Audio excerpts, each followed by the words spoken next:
Here we have our station in the cellar, so I invite you. It's warm here, yeah. I said that it's a little bit warmer than it is outside. First of all, I would like to say once again welcome. Thank you. Already here in our underground wine city. And during the short trip in our cellar, you will see that Cricova here is a huge and a real underground wine city. Here we have a lot of streets, a lot of boulevards, traffic signs. Only the name of the streets here are a little bit unusual because here we have names like Chardonnay, Sauvignon, like the wine. Yes. After the wine, which is stored in adjoining niches. The total length of all these tunnels here, it is about 120 kilometers. 120? Yes, Wow. of underground tunnels. Out of which we use now at the moment only 80 kilometers for storaging our wines, and other 40 kilometers they are using now for the extraction of limestone. The extraction of limestone began in 14th, 15th century, but Cricova as a winery was founded in 1952. 1952. 2 years later, in 1954, was founded our national collection that we will visit with you only a little bit later. And as well, I have to mention that here in the cellar, it is a constant temperature. It doesn't matter what season is outside. Inside the cellar is always 12-14 degrees. And a very high humidity. The humidity in the cellar, it is sometimes about 97 or 98%. I mean, here we have wonderful conditions for storage our wines. That's why the wine it is kept here in oak barrels, usually in the small ones, because the big barrels they are empty now. They were used only during the Soviet Union when Cricova was producing a lot of wine. Now we keep just for decoration, but the small ones they are almost all full with wines. Because anyway, it's better to keep the wine in small barrels. The contact between the wine and oak is higher. And the wine is enriched with necessary aroma or tannin, which are extracted from the oak wood. The barrels, they are imported. They are not produced here in Moldova. Usually they are imported from France, Spain. Some of them are coming from Romania and even from the United States of America. Okay. International barrels. Yes, there are no Moldovan oak used. We have oak trees in the Republic of Moldova, but they are not so high quality. That's why we don't use our oak from Moldova to produce our oak barrels. And on average, how many bottles do you produce per year? Okay, the number of the bottles which are produced yearly is increasing. If we speak about 2016, we had produced 7.8 million of bottles of wine. In 2017, we had produced 9 million of bottles of wine. Wow. And last year, we had produced about 9.8 up to 10 million of bottles. So it's a huge production. Yes, yearly, yes, the number of the bottles which are produced is increasing. Okay. More or less, how many hectares do you have? It's about 1,000 hectares of vineyards. Great. Some of them are here near Cricova. Some of these plantations are in the south of Moldova. Usually red grapes, they are cultivated in the south because we need much more sun to ripe the berries very well. But we have as well some... It's close to the Black Sea, more? Yes, it's a region which is called Valul lui Traian and Ștefan Vodă, where we have our own vineyards or plantations.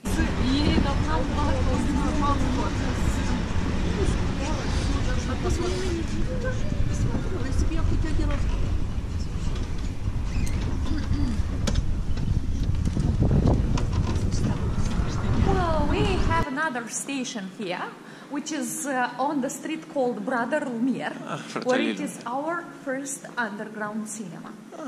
Here we will watch with you a short movie. And the movie it is about the history of Cricova, about wine. Wow. Here we are with you already about 80 meters down. 80 meters? Yes, Huh? we will go to the deepest point in the cellar, where we'll be about 100 meters down. They invite right here inside. As this is a rosé, dry sparkling wine, which is produced according to classical French method, champenoise method. And more details about the process I will explain at our next station at the sparkling wine picture.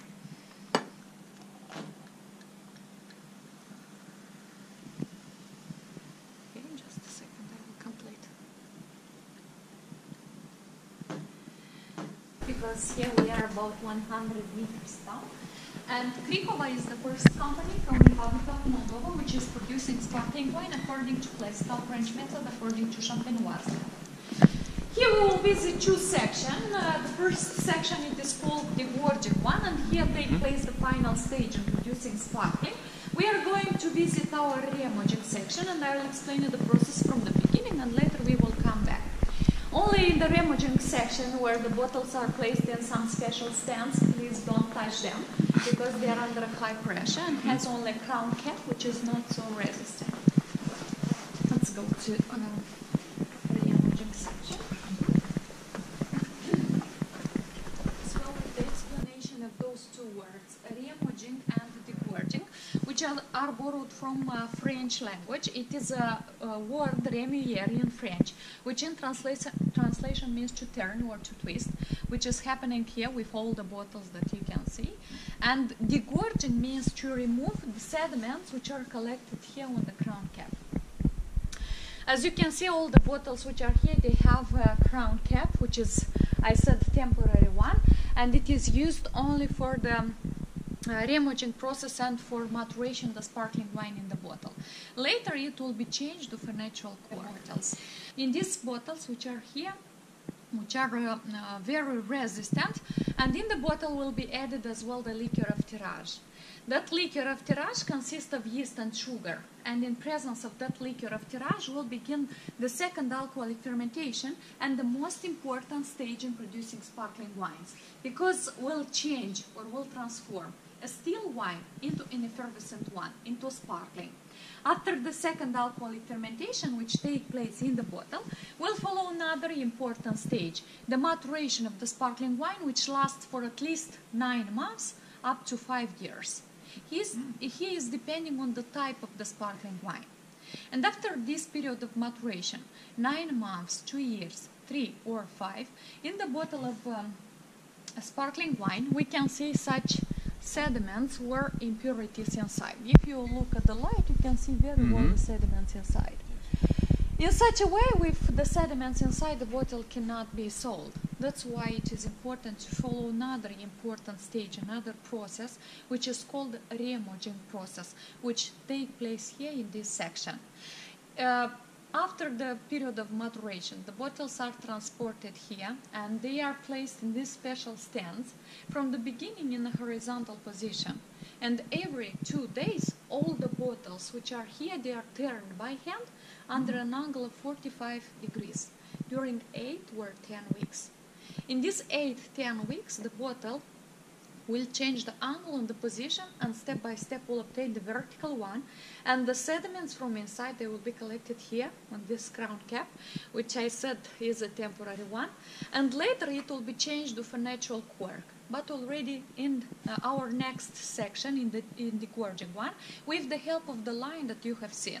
The sediments which are collected here, they will be frozen under a temperature of minus 25-24 degrees.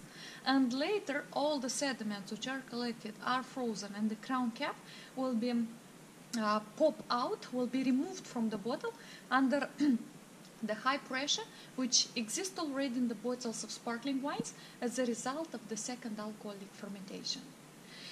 As well, in the degorging section, I said will be corked, the natural one, and will be wear that muslin or the metallic insurance. And the last stage is checking each bottle by a special light if we don't have sediments or impurities inside. This is a long process, is a complicated process which implies a lot of stages, but finally we have a high quality sparkling wine. In all this section now at the moment there are about 500,000 bottles of sparkling wines which are in process, in turning process, and another 1.5 million there for maturation of the sparkling wine in the bottle. And later they will follow those two important processes or stages, re-emulging process here and degorging process in the next section. Yes, the sediment. Here you can see very well the sediments, how they're collected on the crown caps, every bottle. And then they will be frozen and they will be removed out. In these special places, the neck of the bottle will be washed with water by the solution in which the sediments were frozen, because that solution is a toxic one, and later on the bottle will be opened to not allow the solution to come inside the bottles of wine and influence the quality. And with the help of this mechanism from here, all the bottles are a little bit shaped.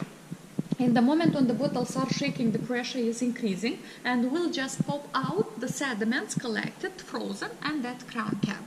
Here, when the line is working, here we have a special bucket where they are collected.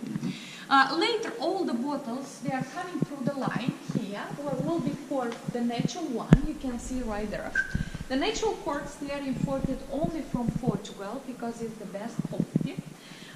The factory which is producing the best natural quartz, it is called emporium.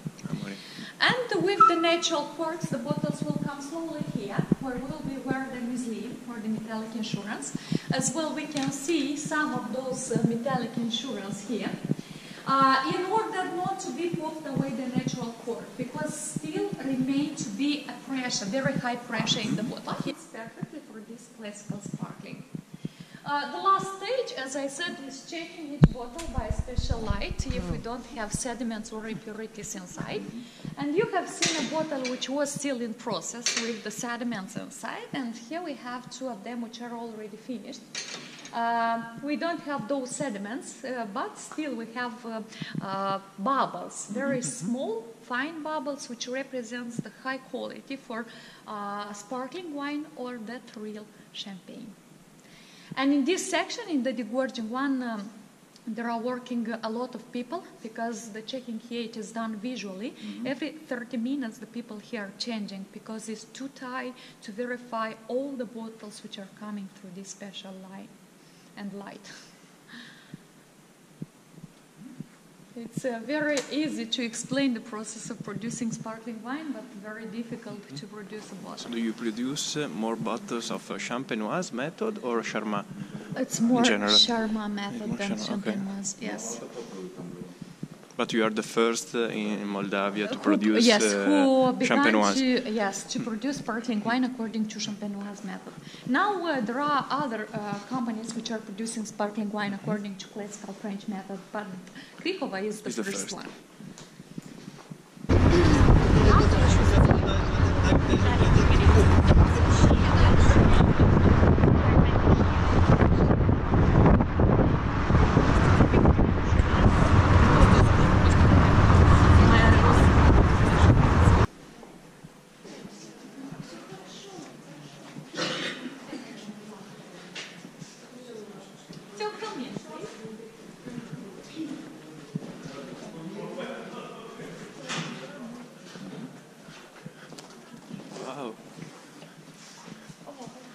Bacchus.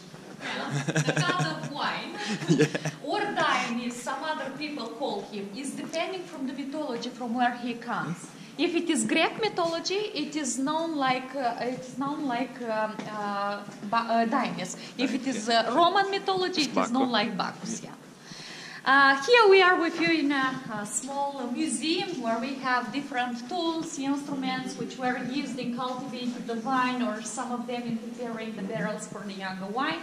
Even the evolution of the bottles. We have represented here different sizes and different shapes. Those big bottles, they are used for keeping wine inside, but the small one for strong drink, like vodka or brandy. Just be careful, here we have two stairs, and I invite you in our national collection. Now, where we have about 1 million of bottles of wine in collection. And here in our national collection, we have a small gallery with famous people who have visited us. One of these personalities have been the first spaceman, Yuri Gagarin, and the legend said that he got lost in our cellar. He stayed here for 1 day. As well, Gagarin wrote us a letter in which he said wonderful words about us. So we will continue. We will have a small circle through our national collection. Later we will come back here. In front of you, you will see a very beautiful decor with the year 2019, the year that you are visiting us, which is made only with the bottles of wine of collection from Cricova. Those green bottles, they are with white wine of collection. Other bottles, they are with red wine of collection, but as well made by Cricova. And once again, you will see here the god of wine, Dionys, or some other people, I said, call him Bacchus. He's depending from the mythology from where he comes. He is that one who is meeting us, and we say that he takes care about our national collection when there are nobody here. As you can see in our national collection, all the bottles, they are keeping in special places, which are called casa. Casa, it is a word from Italian language, which means house. And every casa here has a number. If it is introduced, the number in our database, we will find all the information about the wine kept inside. For example, what kind of grapes they use to produce this wine, or for example, how many years has the bottle. As well, we have some collections which are like private, but they are signed below with the name of the owner. And here there are people which are not so famous, but those people who surely you will recognize, we will see on the Presidential Boulevard. Because on that boulevard we will see the private collection of Vladimir Putin, John Kerry, I mean famous politicians or even president of the state. This is the private collection which belongs to Lukashenko, the president of Belarus. Another private collection which belongs to Vladimir Putin is here. And in front of his collection is that one of John Kerry. Donald Tusk, I said, from Poland, has as well here a private collection. You can see it. Ex-president of Romania, Traian Băsescu, the actual president of Romania, Klaus Iohannis. Even Angela Merkel has here as well a private collection on 291 as well the picture of Yuri Gagarin and the letter in which he said these wonderful words. And you can see that the letter was signed on 9 October 1966 when he had visited us, was very impressed by our tunnels, but as well by our wines. We are going to visit another beautiful hall for tasting, but not before to present you here the map of the underground wine. And we have a station in the cellar. The first station was near Oak Barrels on Diana Street. Then follow Codru, Sauvignon, Viteasca, Chardonnay, underground Ariane Street. We have done a small circle at Sparkling Wine Factory, and we come back. Now we are here with you. We are very close to the exit. And here we have a zone which is colored in red, which represents the surface where are storing our wines in oak barrels or in iron tanks. And that one which is colored in blue represents Sparkling Wine Factory that you have visited in the cellar. Spaces which are not colored here are the zone where we still extract limestone, that white stone which is used in buildings. And the second map that you will see here, it is the map with the countries where we export our wines and sparkling. Now at the moment there are about 30-35 countries. More of them you can see they are from Europe, but as well our wines from Cricova are exported in Canada, the United States of America, even in China and Japan. The main market last year was Romania, but in 2016 was China, which is a very attractive market for us. We export a lot in Kazakhstan, Czech Republic, Poland, which are like our main markets. This is a hall for tasting which is characterized by very good acoustic. That's why here when they have some important events, they don't use that low microphones. It's a very good hearing from one side of the hall and another one, but when the doors are closed. We have about 60. At the cinema was about 80, and at the Sparkling Wine Factory was the deepest point in the cellar, 100 meters. 100. And in front of the most traditional hall for tasting, we have the most romantic hall. Another hall for tasting, which is called Sea Bottom. It is called like that only because the history said that many years ago, about 12 million years ago, the territory of the Republic of Moldova was under the Sarmatic Sea. From here atmosphere from the past. And in the center of this hall for tasting, you can see an imitation of the bottom of the sea with shells, stone, sand, and the treasure, which is found in the bottom of the sea, which is another imitation, but it gives a note of originality for this hall for tasting sea bottom. Terroir, it is a word which implies all the weather conditions which favorize the production of wine. Here in soil, sun, weather, everything are different from one country in another one. So this Sauvignon, it is a wine from the harvest of the year 2016. It is a young white, dry white wine. You can see that it has a very transparent color with greenish notes. That means this wine, it is a young one. Because Norok, and you say na zdrowie. Na zdrowie. It's similar to Russian. Norok. Norok. Salute. Salute. Italian. Okay. Just two questions. You produce also brandy in this factory, or? Yes, we started last year because last year? Yes, we produced brandy during the Soviet Union, and then we stopped. And last year we launched our first brandy, 5 and 7 years. What is the name of the brand? Cricova. Cricova. Yes, Okay. as well as for the wine. Cricova is our brand, and the brandy has 5 years and 7 years, two kind of brandy. And you say before that the maximum aging of the sparkling champenoise is 5 years. And Yes, what about the red one? The maximum aging for your red one? The In barrel? red wine? Yeah, the red wine in barrel. Okay, wine, it is just kept in oak barrels for a period. It's not always. So we have already the aging period for the wines already in our national collection, but in the bottle, not in the oak barrel. Okay. In oak barrels, the wine, even if it is red, it is not kept more than 3 years. 3 years. Okay, Yes, this is the maximum. Is the maximum. This rosé is made by using two red varieties of the grapes, Cabernet Sauvignon and Merlot. And for producing this kind of rosé, we use a very special method which is called cryomaceration, which implies the artificial refrigeration of the grapes in order to obtain this color of rosé and to keep its aromatic substances. Because all the phenolic substances which give the color of the wine, they are coming from the skin of the grape. And when the berries are frozen and are crushed under a low temperature, we can receive this kind of rosé perfectly for this wine. This is a wine which is called Codru.